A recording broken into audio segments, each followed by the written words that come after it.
Hello, lovely sixth graders. Hey, I just wanted to remind you guys that it is a big responsibility when you're learning at home. You need to make sure that you read all the directions, make sure that you watch all the videos, and use your resources. There are some year-long resources in that classwork in your math class, Google Classroom. So make sure you check out videos or anchor charts that might end up in that classwork in order to help you. I wanted to talk through some of the things that you need to do to be successful today. Do not forget, you have a study buddy. You have their connection or their contact information. So if you need to contact a buddy because you have questions, go ahead and reach out to your buddies. You know, every day your first task is to do the attendance, and you need to make sure you do that during the class time.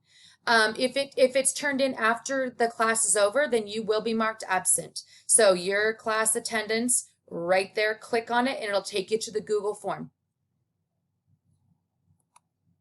The materials you need today in order to be successful are basically just a pen and a piece of paper. So if you've got a math notebook at home, that would be fabulous. Use that to take your notes in or to do some of your problems in. If you want to use your whiteboard, that's fine too. But make sure that you have something to write with and something to write on. Go ahead and collect those items right now, please. Now that you have all the materials that you need gathered, ready to be successful, let's look at the learning target for today. Keep in mind, the last time you were in the building, you took your mid-unit assessment. So we were working on two-dimensional figures, squares, parallelograms, triangles, and you were finding the areas of those.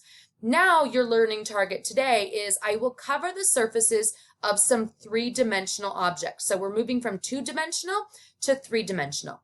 Your success criteria, you will know that you are successful today if you know what the surface area of a three-dimensional object means. You're going to start with a GeoGebra activity. And just to let you know, I have figured out all the problems with GeoGebra, so there is a turn-in button down at the bottom. I will be able to see your work, so don't moan and groan at me because you have a new GeoGebra assignment. I have it all figured out. So you're going to start your GeoGebra assignment, and if you look at the agenda right here, it says new vocabulary, finish GeoGebra. So what you're going to do is you're going to start your GeoGebra assignment. There will be a point where you need to stop and come back to the slides and watch some new vocabulary videos. Then you're going to go back and finish your GeoGebra assignment. You will look at the lesson summary, and then there is an exit ticket for you to turn in when you're finished.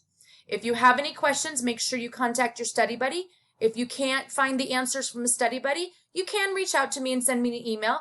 But just keep in mind that I have a classroom full of kids in front of me, and it might take me a while to get back to you. Thanks. I'll see you later. Bye.